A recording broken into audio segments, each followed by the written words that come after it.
Welcome, everyone. We are excited to have our next keynote speaker. I am pleased to introduce Dr. Sherlene Enriquez-Savery. She serves as the Vice President for Academics at the University of Belize, a position she's held since 2021. Her distinguished career at the university spans over 2 decades, during which she's demonstrated exceptional leadership across multiple academic and administrative roles. Dr. Enriquez-Savery earned her bachelor's degree in mathematics from the University of Belize, followed by a master's of science in mathematics from Clemson University in South Carolina. She further advanced her academic pursuits with a Master of Arts degree in statistics from the University of South Florida and culminated her distinguished educational journey with a Doctor of Philosophy in Mathematics and Statistics, also from the University of South Florida. Her career trajectory demonstrates exemplary progressive leadership development. She brings invaluable international experience from her distinguished research positions at the University of South Florida, where she served as a data analyst for educational programs and specialized in advanced statistical analysis and modeling. Dr. Enriquez-Savery's distinguished leadership philosophy centers on evidence-based decision-making, comprehensive stakeholder engagement, and continuous educational improvement. Her strategic approach has successfully transformed the University of Belize into a forward-thinking institution exceptionally prepared for successful accreditation and enhanced educational excellence.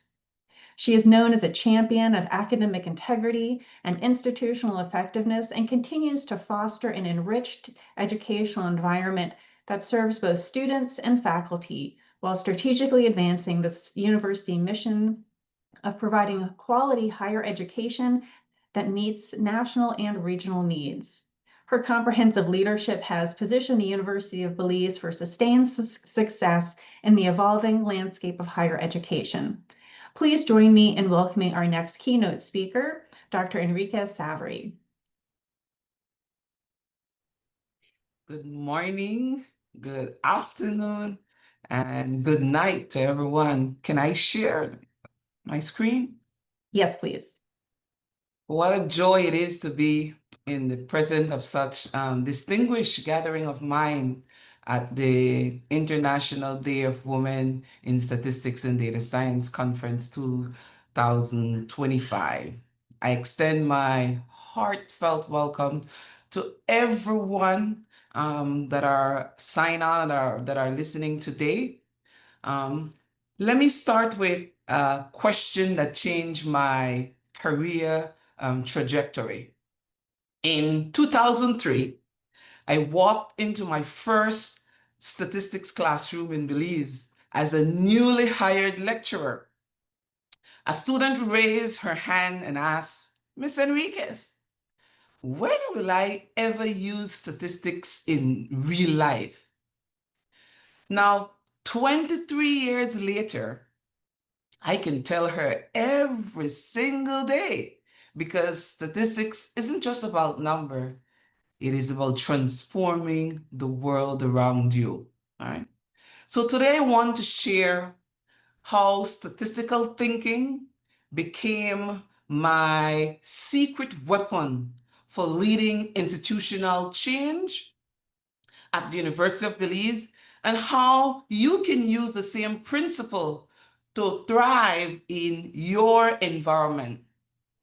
But before we dive into, I would like or love to see your engagement for all of those who are listening in or signing. Please use your chat to tell me, have you ever been told that your statistical background is nice to have, but not essential for leadership role? Just type yes or no in the chat, please.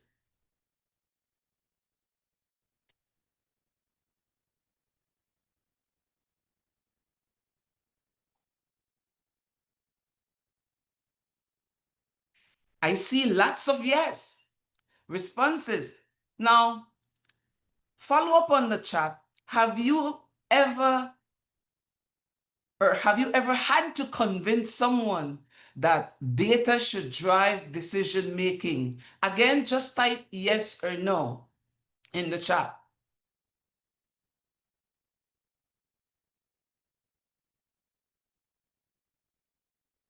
Perfect. I can see we are definitely in the right virtual room together. Let's dive in.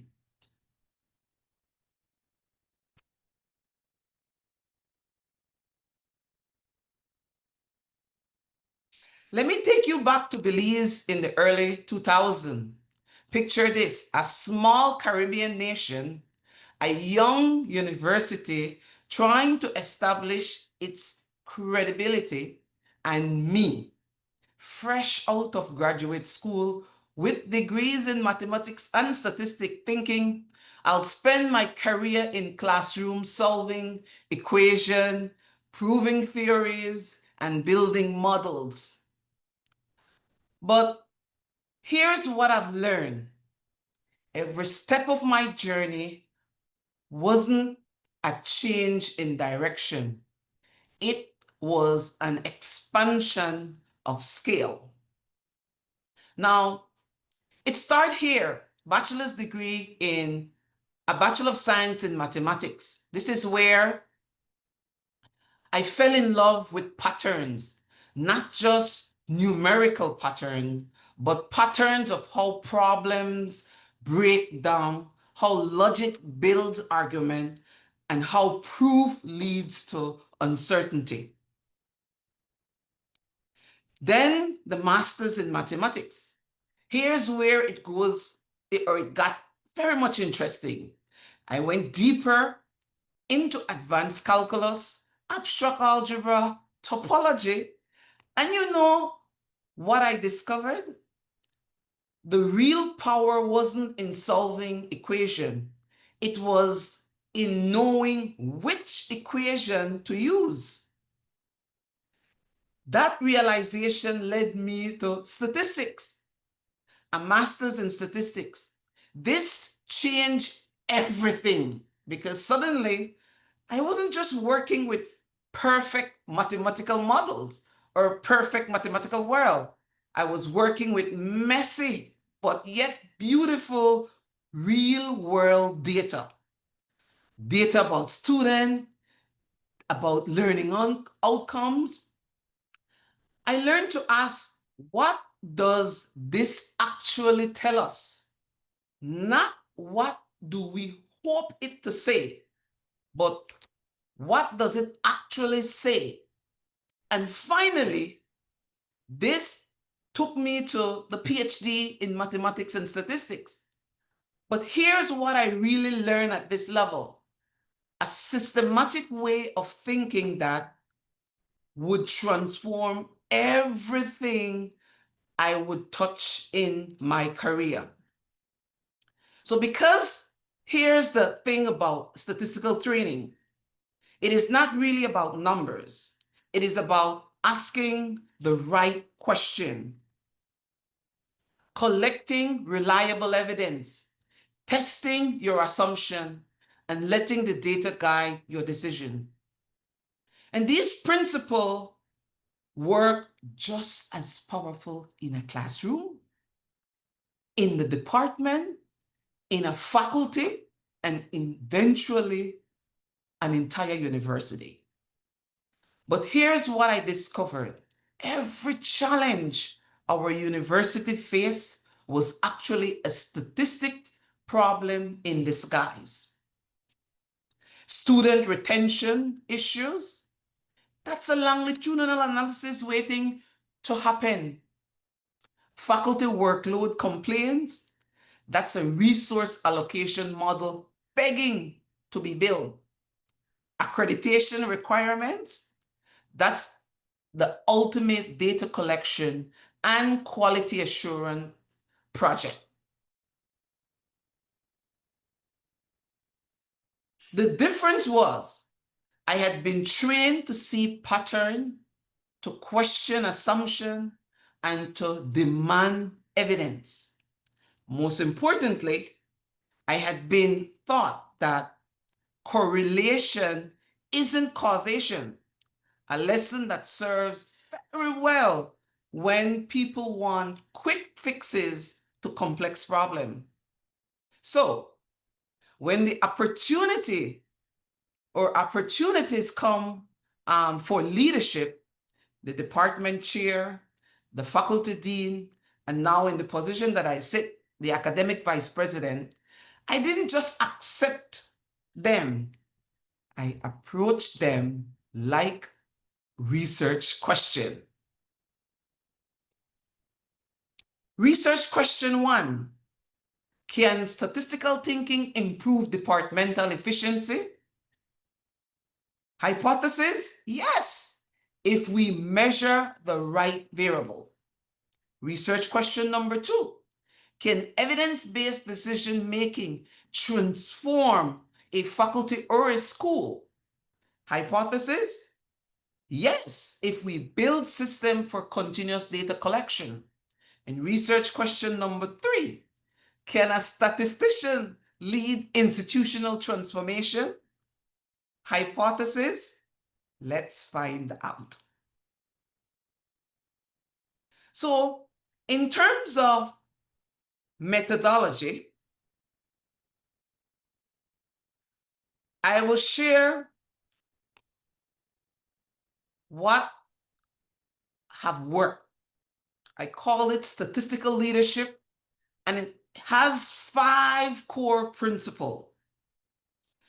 Principle number 1, define your variable. Number 2, collect reliable data.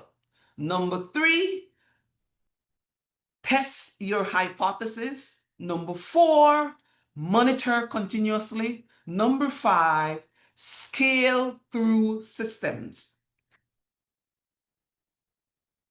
So let's dive into them quickly. We go into principle number 1, define your variable. In traditional leadership training, they tell us, or they will tell you, or they have told me, improve quality. In statistical leadership, the first question is, how exactly are we measuring quality? Now, let me give you a real example. In 2021, the Board of Trustees for the University of Belize said, Dr. Savery, we need better faculty evaluation.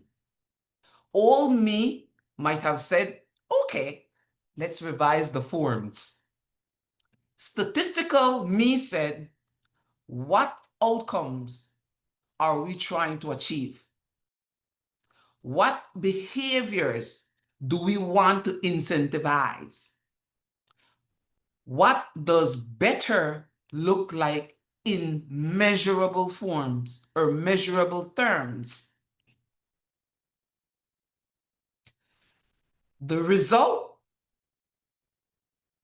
the University of Belize has strategically developed an integrated faculty employment framework where 3 interconnected components build sequentially to transform academic workforce management. It started with a revised employment structure. The foundation begins with differentiating the tenure and non-tenure employment track that recognize diverse forms of academic excellence. Then this leads or informs a dynamic workload allocation model that translates these positional expectations into proportional effort distribution, with teaching track faculty allocated approximately 72 to 82% teaching responsibility, while research track position balance around 48 to 58% teaching with around 20 to 32% research expectation. Now, this leads us into a revision of our performance evaluation process. This sophisticated system culminates in a comprehensive performance evaluation process that assesses faculty against their workload allocation rather than uniform standards, using a weighted scoring system that directly corresponds to established workload percentage.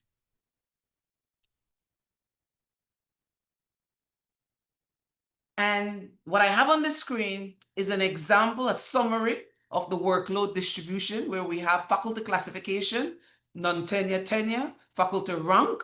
We have category, you either be teaching or research. And then we have the proportion of workload, where we have teaching and relating activities, research, service, and professional development.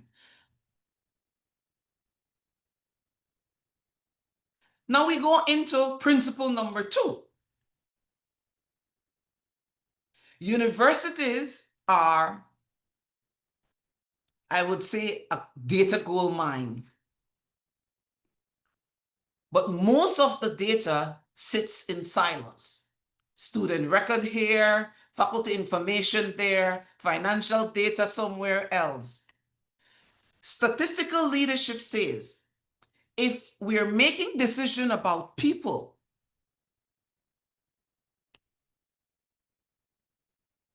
whether their lives or their careers, shouldn't we base these decisions on complete, reliable information? And so, what did we do? We integrated our statistical or student evaluation instrument with faculty development planning, with the workload allocation, with strategic goal, right? We also did campus-wide cycles of faculty consultation. And this is to hear from faculty, to get faculty information, and to also let them feel like they're part of what we're doing here at the University of Belize. Suddenly, we aren't just collecting data, but we were creating intelligent, right? We're creating intelligent with the information that we receive from faculty. The result, we have improved buy-in and less implementation resistance. You're aware when you implement new policy, new structure, new framework, there is always sometimes that reluctant or that resistance from a percentage of faculty and staff if you do not do proper consultation to ensure that they are aware and they're part of the process from the beginning. Now, why the result is what is it? Let me go back to it's because faculty could see how the data connected to their professional growth instead of feeling like it was just bureaucratic surveillance, right? So that's principle number 2. We go to principle number 3, which is test your hypothesis. Here's where statistical training really shines in leadership. We're comfortable with uncertainty. We know that good ideas need testing before scaling. When we developed our new employment framework, we did not just implement it university-wide. We piloted, we gathered feedback, and we refined it. We held consultation on all 4 campuses. We treat each session like a data collection event. We analyze the feedback systematically, and we revise based on evidence and not politics. The result, when we finally implement the employment framework, we had buy-in across the institution because people had seen their input incorporated and they had participated in the research. And so we go now to number 4, principle 4, which is continuing or monitor continuously. In statistics, we know that one data point tells you nothing. Trends matter. Pattern matter. Continuous monitoring matters.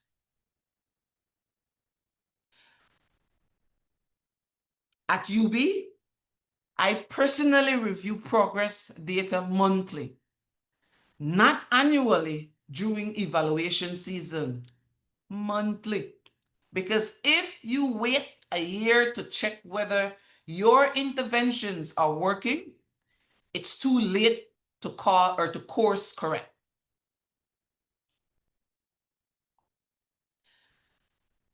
Now, before I go to principle number 5, I'll give a case in point. All of what we are doing was a part of a bigger picture, which is accreditation preparation. We set a goal to submit our candidacy, our accreditation candidacy application by December 2025, in a couple of months, 2 months. Instead of hoping for the best, we build milestone tracking. Every month, we measure progress against the 14 established standards. Every month, we identify gap. Every month, we adjust. The status today for us, we are on track. We completed our second draft narrative review, and the draft candidacy application has been prepared. 0 missed deadline, 0 critical gap identified. And that is not luck. That's statistical project management according to me. So now that takes us into principle number 5, which is scale through systems. Here's what leadership lesson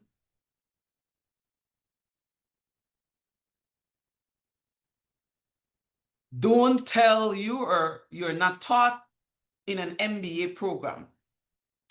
Your impact isn't measured by what is your personal accomplishment. No, it doesn't. It's measured by what system you build that keep working after you leave. Now, in 3 years, my office invested tremendous time in training across initiatives that we have rolled out. Faculty workload training, tenure and non-tenure training, institutional effectiveness training, performance evaluation process training, accreditation process training, research training, and many more. In the past year, we have trained many faculty and staff across our initiative. Now, why? Why is it necessary? Because sustainable change happens when you embed statistical thinking in other people, not when you hold all the analytical expertise to yourself. Now, statistical leadership isn't about being the smartest person in the room.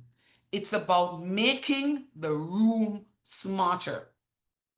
Now, this takes us now to the next section of my presentation that focus on the overall results. So what happened when you apply statistical thinking to institutional leadership? What are the results of that action? Let me share some data. 2024-2025 performance evaluation. 167 points out of 176. That's a 95% score. But more importantly, 100% goal completion rate. 11 strategic objectives set and 11 objectives achieved.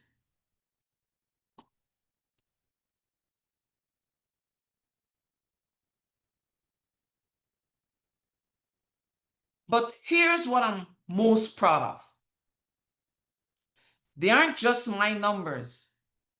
These represent systems that will keep producing results whenever I'm not in the role, or whether I am in the role or not.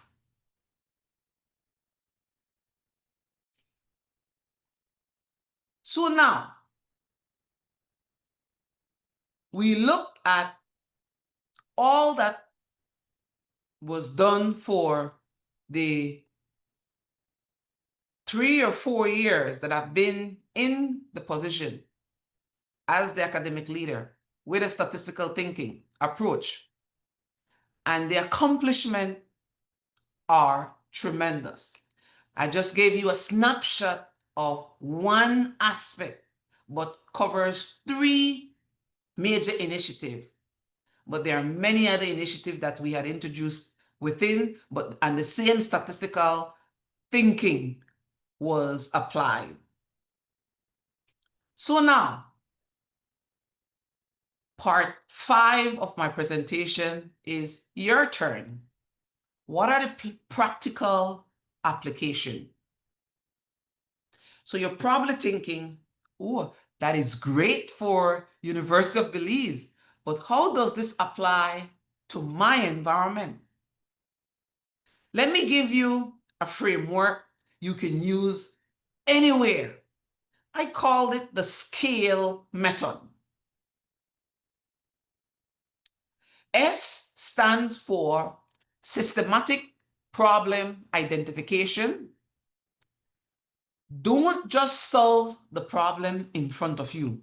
Ask, what pattern is this problem part of? What system is generating this issue or issue? Example, when faculty complain about workload distribution, I didn't just shuffle assignment. I asked, what systematic factors create workload inequity? How do we measure workload accurately? What transparent system can prevent this problem from reoccurring? Then we go now to C, comprehensive data collection. Get the whole picture before you start proposing solution. And remember, data isn't just numbers. Qualitative feedback is data. Stakeholder concerns are data. Historical pattern are data. So for our workload model, we collected current faculty assignment, that's quantitative. Faculty satisfaction survey, quantitative and qualitative. Workload model from peer institution, comparative. Legal requirement for faculty time, that one was a big one, because they wanted to know what we were doing, it was legal. And so we had to ensure that the regulations we are compliance to the regulation. Strategic priority requiring faculty time, that's institutional. Right? So comprehensive data collection is very, very, very vital. Next, we go to A, analytical solution design. This is where your statistical training shines. You know how to test relationship between variables. You know how to control for confounding factors. You know how to build models that account for complexity. Use this to your advantage. When others propose simple solution to complex problem, you can ask the analytical question. What are the assumptions we are making? What variables aren't we controlling for? How do we know this intervention will work? Analytical solution design.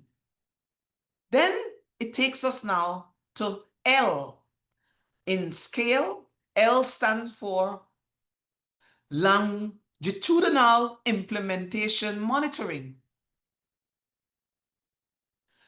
Implementation isn't an event, and I have learned that the hard way here at UB.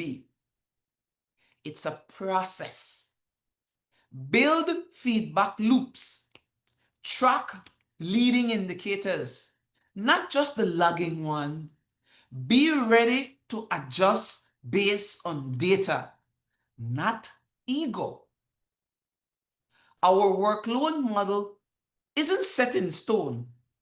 We're tracking faculty satisfaction, administrative efficiency, and the educational outcomes. If the data show problem, we'll refine the model because being right matters more than being consistent. And so that covers longitudinal implementation monitoring.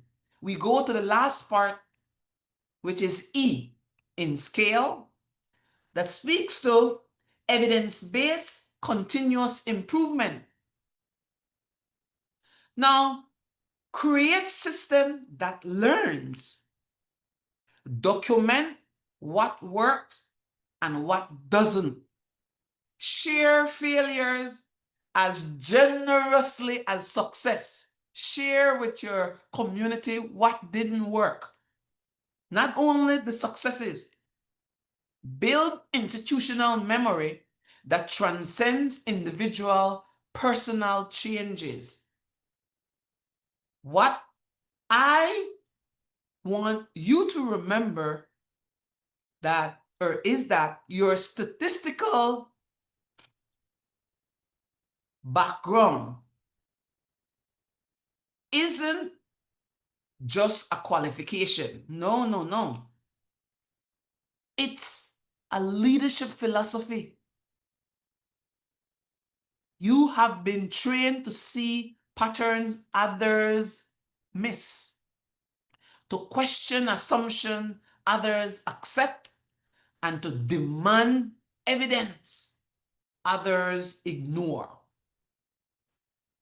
That's not just useful for leadership. It is essential for leadership. Now,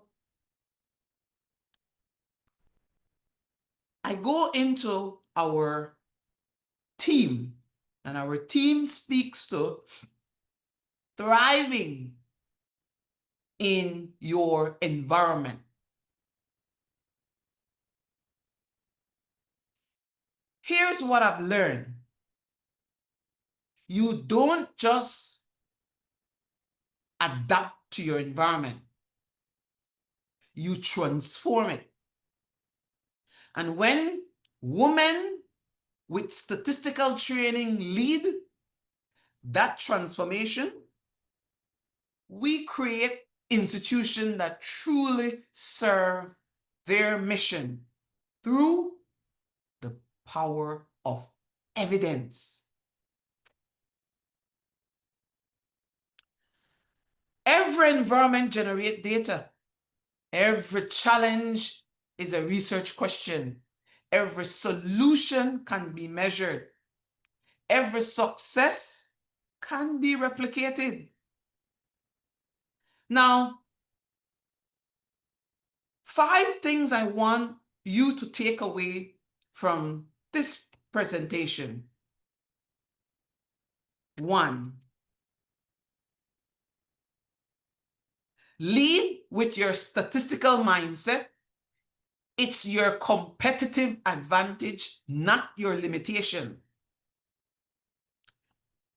2, build data-driven cultures wherever you are.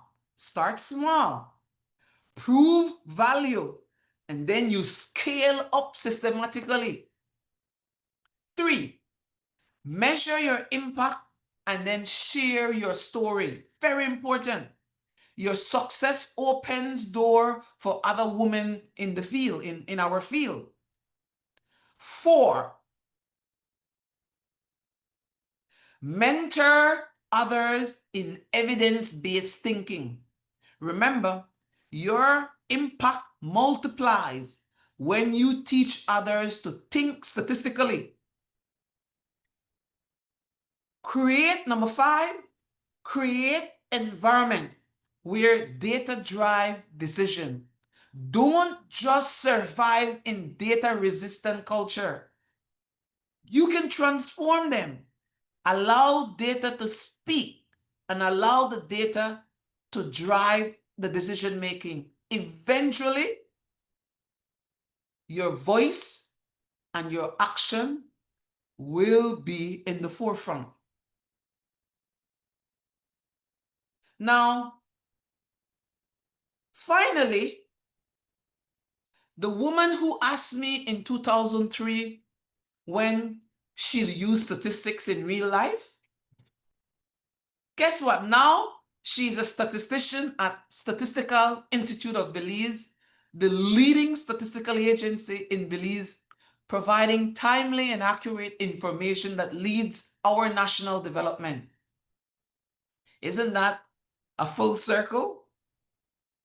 She wanted to know what she will do with statistics, and now she's as passionate as I am about statistics, leading national development in our country with data, and that speaks to the power of statistics. That's the ripple effect of statistical leadership. We don't just solve problems, we teach others to solve problems. We don't just make good decisions, we build systems that enable good decisions. Right. Now, how do you thrive in your environment?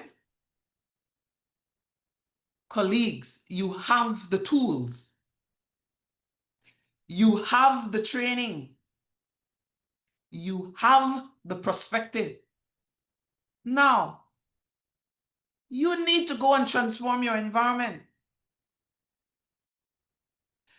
Remember that we are not just women in statistics and data science.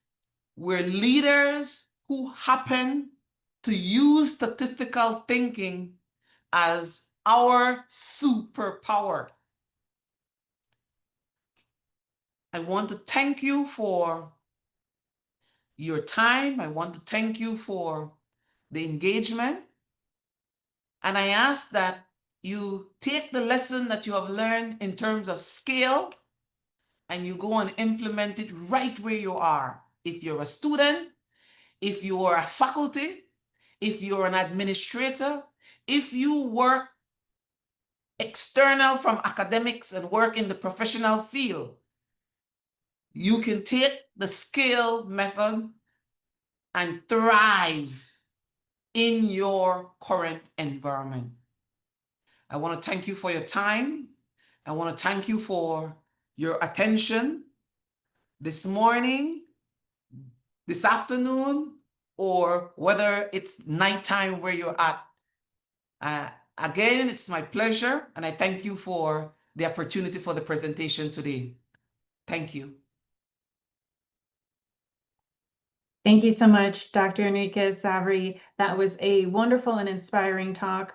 We are very pleased to have you and your insights today. We have a few questions that have arisen, and I'll start to go through them and read them out loud to you. Sure. So one comment from Rhonda says, it's always so striking to me that even in an intensive research institution, people forget that research and statistic best practices to answer questions related to university operations. And she says, great talk. So more of a comment there. Thank you. The question from Adriana, she has a few. What level of degrees in statistics do you have at the University of Belize? MS, BS, or PhD?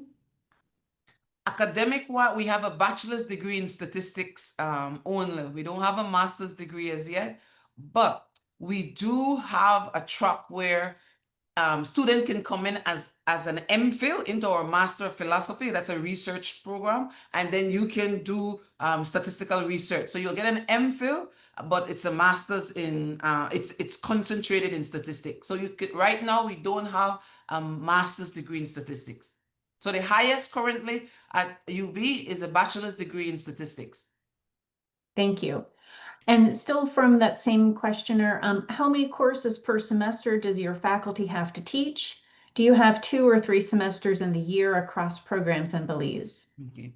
We have 2 semesters, actually 3 semesters. We have semester 1, semester 2, and 3. 3 is summer, so that's optional. Faculty are not required to teach. If you do teach during the summer, it's paid separately. It's compensated separately, but you are required to teach semester 1, which is equivalent to like fall and spring in the US.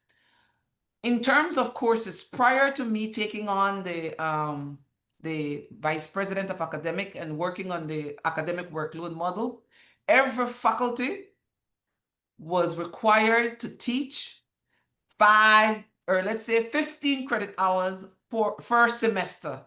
And that was a heavy workload. Faculty were complaining, saying that, how would you expect us to teach so many courses and still require research out of us?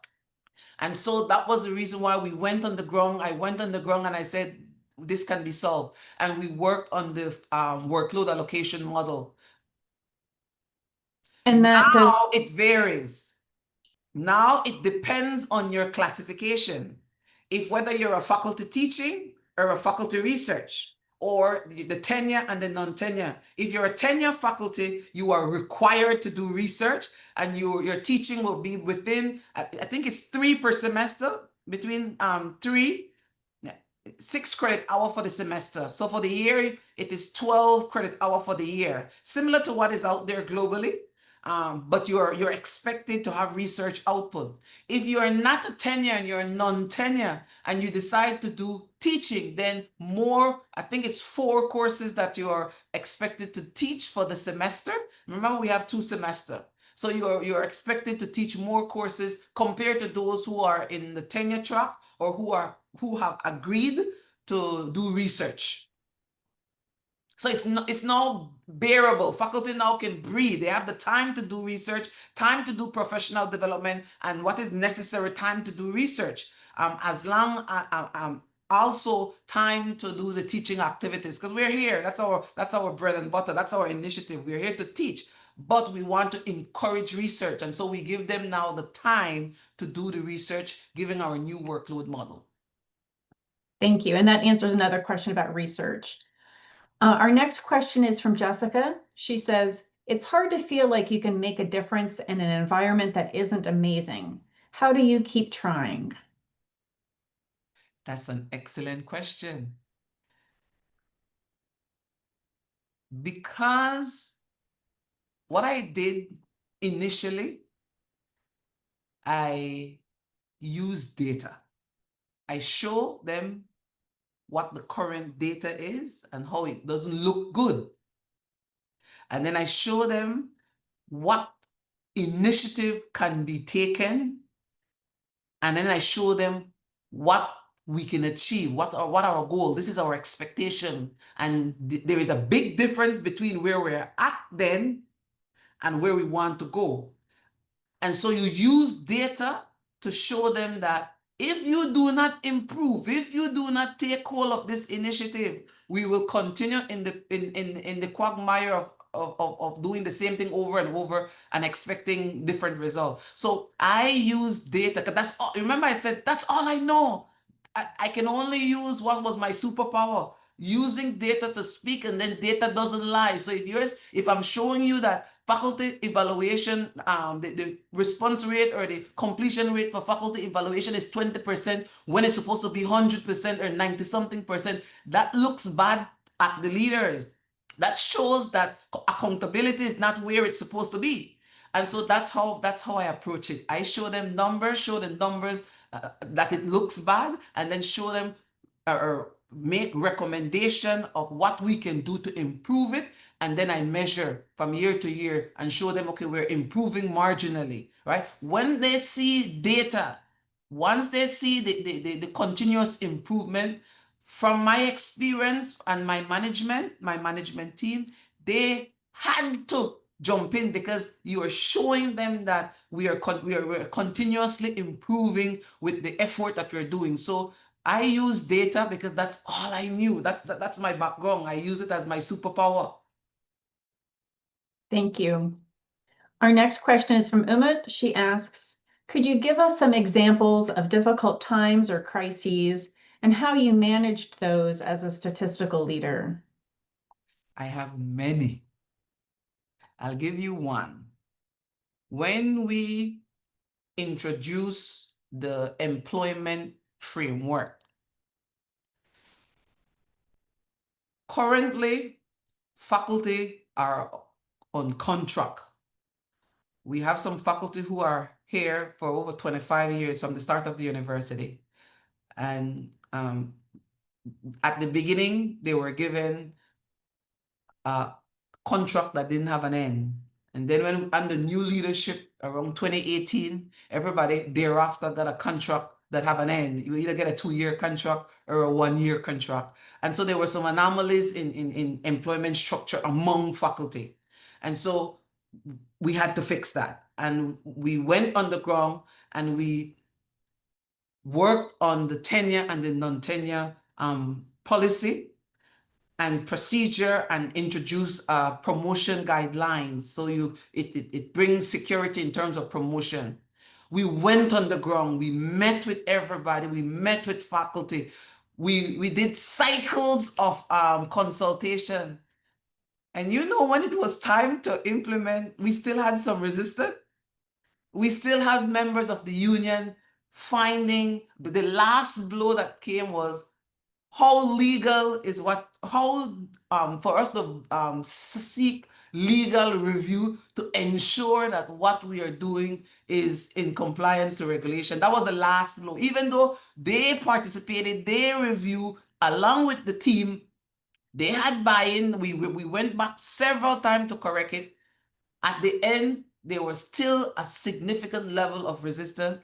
And that was discouraging because, you know, we were on the ground working with them, and still at the end, there was some resistance. What we did when that resistance came at the end, I didn't lose focus on the goal of improving quality. I just went and got the legal review. Put everything on pause. It threw a wrench in the planning because everything was time bound. But I just pause. It's okay to pause, look back, got the legal review, and then come now full-fledged tell them what we're doing is legal and we're moving on with the implementation. And so when challenge comes, don't lose focus. If you have to look back, if you have to seek advice, if you have to take a step to re-examine it, do that. It helps. It reduces the stress as a leader, right? And so I just went and got the legal review from the attorney and then came back now and say, this is where we're going. This is when we are. It put, like I said, it delayed process significantly, but I prefer to get it right rather than to enforce under stress, or rather to enforce when you will have challenge from the union, you'll have challenge from some faculty members. So just stop, pause, look at where things need to change, make the adjustment, and then go again. So when you encounter challenges, and you will as a leader, as a statistical leader, you will. My advice is, it's okay to take a break. It's okay to pause, look at it, and then go again. But don't lose focus on your big goal or on the bigger picture. Thank you. Losing focus, that's a great reminder to not lose focus. Question next is from Melody. She says, thank you for this wonderful talk. Are there cultural or structural barriers in academia that you have experienced that make it harder to admit or learn from mistakes, especially for women? The answer is yes. Here, and not even here, I worked at other university before too. There are embedded culture that when you get into leadership, your first task is to become familiar with what is the culture. If not, it will sometimes stifle you if it's not in alignment with your principle. So become aware of it so you know how to navigate. And then, right, you can then implement and take charge according to your limit. Yes, there are culture, like they're here in Belize, we have the machismo culture, right? And most enterprise have that. If you're familiar with that, machismo mean that sometimes they question you when you're a woman. They question your leadership style when you're a woman. And when it is a man, they don't have that question. A lot of the question doesn't come his way. But when you're a woman leading, there's a lot of questions that come your way. And that is because of the culture that we have here, right? I can only think about it as the way we use it here, and it's called the machismo culture, where we expect men to lead and not women. And the minute we have women in the leadership role, there are questions that come. But what I have learned to navigate the waters and just do what is expected of me and do it well and use data. Data will not lie. If you're not performing, the data will show you're not performing. And so that's what I have done. But yeah, the answer to your question is yes. There are cultures, and different country have different culture. Different environment have different culture, right? I was at a university where um, my professor, my research professor, academic advisor, always expect me to ask for something or to get permission from him before I take the lead or before I do something. And I found that as I had a challenge with that. And then I brought that to his attention. And later on, I understand that the culture he comes from also, right? Within the department, right? Everybody respect him within the department. And everybody have to go through him for everything within the department. So so there is a culture that developed there. And I'm coming from a different country, different style, and I had some challenge overcoming that. But like I said, I learned what was the culture. I learned how to navigate it, but it didn't consume me. It didn't consume me, or it didn't change who I am. Thank you for that. And similarly, we have a question about how you try to improve your well-being or reduce stress under the stressful circumstances that you've described. What are some of your techniques or suggestions for people experiencing stress? I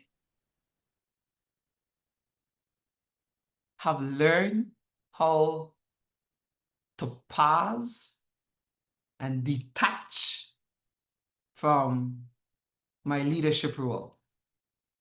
And I have young kids. And so in the past couple of months, I'm doing well when I leave the office, even though sometimes I work home. But when I leave the office, there are times when I leave the challenges in the office. And when I go home, I put on a different role, a different hat as a mom. And then I found joy in that. I find time to do things with my children. I find time to travel around my country. My country is one beautiful country. I find time to go and do things to break away or to detach from the stress of work. And so recently, I've learned to balance work and family life. And that helps me to navigate, that helps to rejuvenate me. And when nothing else works, I pray. I sit down and I pray and ensure that I'm covered in every angle before I go into any board meeting, before I go into any activity. And so I have found that that's a balance, right? My spirituality balance me, my family balance me, and I can detach from my leadership role anytime when the stress comes. And believe you me, it comes a lot. Thank you very much. And we did have a question about some more details about the faculty rewards plan at your university. I'm not sure if you would be open to sharing contact information for you to maybe answer questions like that more directly, or if you'd rather speak to that now. I can share that because it's the rewards plan, it's a whole package itself. So I don't want to speak to that now, but you can definitely contact me via email and I will share all that information with you. We do have recognition, award recognition. We have annual year activity where we highlight research, we highlight activities, and we praise those who are involved and recognize those who are involved. There are many activity like that is not necessarily through my office, it's through the human resource department, but I can share that with you separately. Thank you. And finally, you've shared a lot of amazing leadership tips. Are there any particular books or people that you look to in terms of, learning from leadership? Any books or recommendations you would like to make to the group? I can share there's several books that I can reference, right? For the past, let's say 3 years, I have not taken up time to read through a book itself or a leadership book, because there are several things that I'm doing. I'm trying to learn about AI, I'm trying to learn about, but I follow highereducation.com a lot, and they always have training webinars session on upscaling your leadership skill. And I recall when I became dean for the Faculty of Science and Technology, they had a manual on what or on the role for deans and chair, and I print out that manual and I still have it in my bag up to today, because the information that is in there is still current and still relevant. But I subscribe to different leadership platform that provides me with more current, rather than I used to in the past have lots of textbook. You look in my office here, I have lots of textbook. I look at one of my thing right now is like critical thinking. I'm building my critical thinking skills and connecting that with statistics.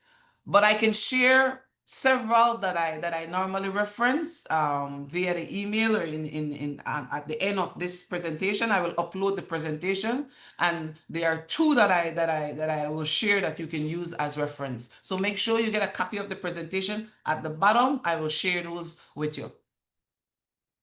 But highereducation.com, I am higher ed. I subscribe to that, and their information is current and very useful to me, their leadership role.